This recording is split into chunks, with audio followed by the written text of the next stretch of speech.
nome de Jesus, que Deus possa falar através da vida da pastora, em nome de Jesus. Glória a Deus. Amada igreja do Senhor, bom dia. Paz seja convosco, amém? Irmãos que estão em casa, bom dia. Paz seja contigo, amém? E o Senhor, Ele é fiel, né? Eu estou aqui nessa manhã porque o Senhor é fiel. Foram dias que eu passei na minha casa, sem poder colocar o pé no chão. Ainda sinto um pouquinho de dor, mas Deus é fiel. E eu estou aqui nessa manhã para glorificar o nome dEle. Abra comigo a sua Bíblia, em Deuteronômio 7:9. O Espírito Santo de Deus está falando desde o início do culto. Todo aquele que tem ouvido, ouça o que o Espírito diz à igreja. Deuteronômio 7:9. Diz assim a palavra do Senhor. Saberás, pois, que o Senhor teu Deus é Deus, o Deus fiel, que guarda a aliança e a misericórdia até 1000 gerações, aos que o amam e guardam os seus mandamentos. Vamos ler mais uma vez? Saberás, pois, que o Senhor, teu Deus, é Deus, o Deus fiel, que guarda a aliança e a misericórdia até 1000 gerações, aos que amam e cumprem os seus mandamentos. Amém? Podei vos assentar. Como eu disse, o Senhor tem falado desde o início do culto conosco. E na palavra não será diferente. Nesses dias, não sei se vocês perceberam, nós acordamos com alguns noticiários diferentes. Nós ligávamos a nossa TV ou rádio, ou então entrávamos na rede social, tudo que você ouvia falar, como o pastor disse aqui, morreu Covid, fulano está com Covid, ciclano está entubado. Mas as notícias essa semana, elas mudaram. Nós acordamos com uma reportagem que dizia: Israel está sendo atacada. Quando abrimos as nossas redes sociais, nós começamos a ver que todos aqueles que têm Israel em seu coração postaram: vamos orar por esta nação. O Brasil ora por Israel. O mundo clama por Israel. Não é assim que estavam nas redes sociais? E nós começamos a ver que aquele povo, ele estava num dia de festa. Eles estavam comemorando a festa da vitória que eles tiveram em 6 dias. Ou também chamada a vitória do dia do perdão. E de repente, em meio à festa, aquele povo é bombardeado. Será que estamos chegando naquela guerra que diz Gog e Magog? Será que é esta que diz lá no livro de Ezequiel 37, 39? Que quando anuncia uma guerra de Gog e Magog. Porque todos os sinais que estamos vendo nos dias de hoje apontam para o fim. Apontam que o nosso rei está voltando. Os sinais mostram que Jesus está às portas, que a qualquer momento a trombeta vai tocar. E nós de repente acordamos com mais uma notícia sobre o ataque que estava acontecendo ali naquela nação de Israel. Mas eu quero contar um pouco da história para vocês verem quanto o Senhor é fiel. Exatamente no século 20, o povo de Israel sofreu um massacre. Aproximadamente 3 milhões de judeus foram mortos em holocaustos. Os que sobreviveram contra esse massacre, eles viviam em navios, navegando de países a país, pedindo para que aquela nação pudesse aceitar. Só que ninguém queria aquele povo. Porque sabia que aquele povo era um povo que dava problema. Porque aonde aquele povo vinha, falava assim, esse povo vai dar problema. E eles começaram a ser rejeitados pelos países, pelas nações. Mas de repente, no ano de 1900, mais ou menos, e 35, 37, por aí, homens poderosos se reuniram. E no ano de 1948, eles decidiram, este povo precisa de uma nação. Esse povo precisa de um canto. E eles decidiram entre si, olha, nós vamos determinar que o povo de Israel, eles vai adquirir uma pequena terra, não sabendo eles, né, Michele, que esta terra era a sua terra natal, que era a terra natal daquele povo. E aquele povo, então, em um só dia, eles se levantam como nação. Em um só dia, como diz aqui no livro de Isaías 66:8. Será que pode nascer uma nação em um só dia? Ali se cumpria mais uma profecia. E aquele povo, eles começam a se instalar ali em Israel, em meio aos seus inimigos, porque aquele povo que declarou que aquele povo seria nação, aquele povo disse assim, não tem problema eles irem lá para aquele canto, porque afinal de contas são irmãos, são descendentes de Isaac, tem como irmão Ismael. E aquele povo de Israel, eles foram centralizados bem no meio do Iraque, do Egito, do Irã, e no meio de 7 povos que odiavam tremendamente o povo de Israel. Não bastando, naquele mesmo ano, no ano de 1948, aquele povo, tão amado pelo Senhor e tão odiado pelos seus inimigos, se levanta uma guerra. Se levantam 7 nações, Egito como comandante, e eles declaram, nós devemos destruir, acabar, aniquilar totalmente este povo, antes que eles se levantem, antes que eles consigam se formar. Israel não tinha nem exército direito, Israel não tinha nem armamento direito, mas mesmo assim, Israel foi para a batalha, e de uma maneira divina, de uma maneira extraordinária, aqueles 7 países que se levantaram contra Israel, foram envergonhados, e Israel venceu a batalha. Este é um Deus de fidelidade. Não se bastando isso, no ano de 1968, o Egito novamente reúne as nações inimigas e se levantam novamente contra o povo de Israel. Só que dessa vez o povo de Israel já tinha um pequeno exército de 50 mil homens. Mas juntando todas aquelas nações, juntamente com o Egito, para poder guerrear contra Israel, se dava 450 mil soldados bem armados. Aos olhos humanos, olhavam para Israel e diziam, se Israel não foi exterminada em 1948, dessa vez Israel não escapa. Como se pode? Você que tem apenas 50 mil soldados vencer 450 mil? Mas de uma maneira extraordinária, divinamente falando. Deus dá uma estratégia para aquele povo. E aquele povo, no primeiro dia, por isso que se chama a festa dos 6 dias. Porque Israel vence todas aquelas nações em 6 dias. Eu não estou dizendo para você em 60 dias. Em 6 meses, 6 anos, mas em 6 dias.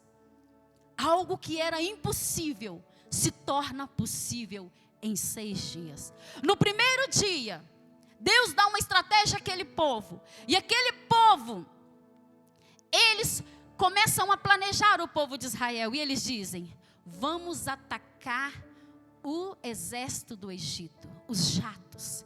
Vamos direto para o aeroporto, onde estão todas as aeronaves com armamento pesado. E eles voam abaixo do radar, para que não pudesse detectá-los. E eles voam abaixo. E no primeiro dia, eles eliminam não somente todos os aviões do Egito, mas também todo o armamento que existia. E eles conquistaram, de vitória em vitória, naqueles 6 dias, territórios, alargaram os seus terrenos. Mas Israel, quando nós olhamos a mídia nos dias de hoje, isso também é de anos atrás, a mídia, ela só quer derrubar o povo de Deus. A mídia, de uma maneira satânica, demoníaca, ela somente fala daquilo que possa prejudicar o povo de Deus. Quando nós olhamos a respeito do povo de Israel, nós percebemos o seguinte, que fala: Israel não presta. Israel é um povo que gosta de guerrear. Israel é um povo que gosta de atacar os seus inimigos. Israel é um povo que gosta de derrubar, que gosta de guerra. Mas na realidade, quando Israel vence a guerra dos 6 dias, como também declarado como o dia do perdão, Israel diz: nós não queremos guerra, nós queremos paz. Nós queremos viver em paz. Nós queremos paz. E de uma maneira extraordinária, Israel determina: olha, vira para os seus inimigos, vamos devolver tudo. Vamos devolver tudo.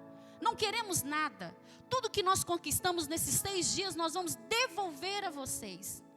E eles devolvem até Jerusalém do Oriente. Ele coloca nos cuidados do rei Hussein da Jordânia. E diz: nós queremos apenas paz. Mas o que o inimigo diz àquele povo? Vocês podem nos dar tudo. Vocês podem nos devolver tudo. Mas nós não te daremos trégua. Porque nós declaramos que o nosso desejo é exterminar por completo o povo de Israel. No ano de 1973, mais uma vez Israel é atacada. Talvez vocês devem estar pensando: pastora, mas por que tantos ataques? Porque é assim que o inimigo é. Assim que o inimigo faz. Voltando-se à guerra dos 6 dias, talvez você está vivendo em guerra na sua vida. Mas quando você tem uma promessa sobre a sua vida, Deus te dá estratégia para você vencer. Deus te dá estratégia para você sobreviver em meio à luta, em meio à guerra. Quando nós olhamos ali a vida de Gideão, diante da primeira batalha que Gideão enfrentou com seus 300 soldados, era impossível Gideão ganhar, porque os soldados medianitas, eles eram tão numerosos, que a Bíblia diz que eram como nuvens de gafanhotos, ou então como areias do mar. Imagina-se o tanto de soldados que havia. E Gideão havia apenas 300 soldados. E Deus dá uma estratégia tão extraordinária para aquele homem. Deus dá uma estratégia tão maravilhosa, porque aqueles soldados, eles estavam instalados bem abaixo aonde Gideão estava. E Gideão sobe com seus 300 soldados, divide de 100 em 100. Coloca eles ali e diz assim: olha, quando eu der o sinal, vocês vão tocar a trombeta e quebrar os vasos. Quando eles estavam lá no fundo, lá naquele vale, e Gideão ao redor, quando eles tocavam as trombetas e eles quebravam os vasos, davam barulho como se fossem multidões por causa do eco. E aqueles milhões de soldados que estavam ali, eles ficaram tão apavorados, porque eles haviam recebido uma revelação de que Gideão ia destruir todos eles à espada. E eles começam a ficar confusos, e de repente Deus cega todos eles, e eles se matam a si mesmo, e Gideão vence a batalha que era impossível.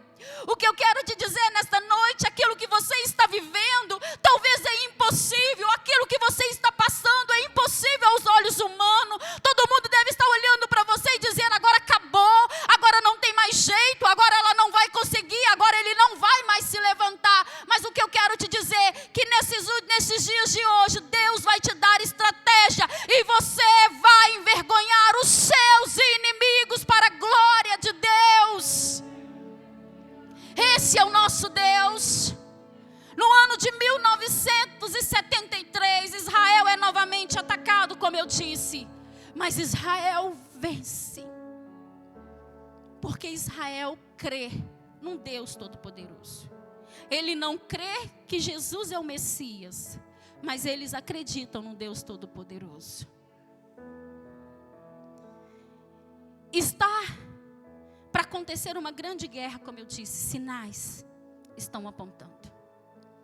E esse ataque que está acontecendo nos dias de hoje em Israel, muitos dizem que são apenas rebeldes, né? Muçulmanos que estão contra-atacando Israel. Mas nós não sabemos, não temos certeza, não sabemos a fonte.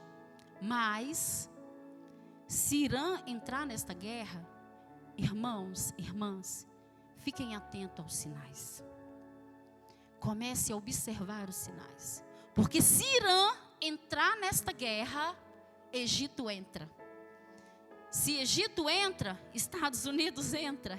Se Estados Unidos entra, também entra um outro país que eu esqueci o nome dele. A Rússia também entra. E por aí sucessivamente. Será que é a guerra de Gog e Magog? Será que é a terrível guerra que está para acontecer? Que muitos dizem que será a terceira guerra mundial? E muitos teólogos dizem que nesta guerra, até os Estados Unidos virará as costas para Israel. Mas de uma coisa sabemos, que o Deus Todo-Poderoso é com este povo. Talvez a situação que você está vivendo nesses dias é uma situação tão complicada que você até mesmo questionou: Senhor, as pessoas que andavam do meu lado, as pessoas que estavam comigo viraram as costas para mim, Pai. As pessoas que caminhavam comigo, que estendiam as mãos para mim, já não estão mais comigo. Mas o que eu quero te dizer nesta manhã, que aquele que é dono de todas as coisas, Ele está contigo. Deus fez uma promessa para Abraão e cumpriu. E Ele continuou cumprindo a sua promessa na vida de Isaac. Ele continuou cumprindo a sua promessa na vida de Jacó. E Ele cumpre esta promessa na vida de Jesus Cristo através de mim e de você nesta manhã, porque foi derramado uma aliança de sangue ali na cruz, que nos diz que em Cristo Jesus somos mais que vencedores. Este é o nosso Deus. Essa aliança que Ele fez comigo e com você, ela permanece. Ela permanece. Eu contei toda a história do povo de Israel para que você pudesse entender que a promessa que Ele fez para Abraão, Ele continuou cumprindo, Ele cumpre até os dias de hoje. Deus não é homem para mentir, nem filho do homem para que minta. Como a gente leu aqui no texto, saberás, pois, que o Senhor, o seu Deus, Ele é o seu Deus. Ele é o seu Deus. Ele vai cumprir tudo aquilo que Ele te prometeu. Ele não é homem, nem filho do homem para que minta. Se Ele te prometeu que Ele vai te entregar a sua família, salva, liberta nas suas mãos, Ele vai entregar. Porque é Deus que prometeu. Se Ele te disse que você vai prosperar no seu trabalho, você vai prosperar porque foi Ele que te prometeu. Não foi nenhum homem, mas sim o Deus Todo-Poderoso. E uma das promessas que o Senhor também declarou para a nossa vida é que Ele vai voltar. Ele virá nos ares e Ele arrebatará a sua noiva adornada. Ele arrebatará a igreja, todos aqueles que sofreram mártir, todos aqueles que padeceram, todos aqueles que foram degolados, todos aqueles que foram comidos por leões em arenas, todos aqueles que foram torturados, todos aqueles que foram humilhados. O Senhor tem uma promessa e Ele virá em glória, arrebatará a sua igreja e nós estaremos com Ele nos ares. Eu queria que você se colocasse sobre os seus pés. Em Lucas 21, do 29 ao 32, fala que nós devemos estar com os nossos olhos ligados na figueira. Que a figueira, quando ela florescesse, tudo aquilo que o Senhor havia escrito, deixado escrito, iria se cumprir, vai se cumprir. A figueira floresceu em 1948. Este ano completou 73 anos. E a qualquer momento, igreja, a qualquer momento, a trombeta vai tocar. Feche os seus olhos. Feche os seus olhos nesta manhã. Como foi que você chegou aqui? Como foi que você chegou até a casa do Pai? Talvez o seu coração desacreditado. Talvez o seu coração está dizendo: Senhor, quantas promessas o Senhor me deu. Mas a situação que eu vivo hoje está totalmente ao contrário daquilo que o Senhor me prometeu. Eu olho para minha casa, eu olho para o meu trabalho, eu olho para a minha vida espiritual. E eu vejo, Pai, que me encontro fraca, sem forças para prosseguir. Mas assim como o Senhor tem sido fiel na vida do povo de Israel, eu sei que o Senhor continua sendo fiel também na minha vida. Porque foi através do seu Filho que hoje eu tenho livre acesso. Comece a falar com o Pai.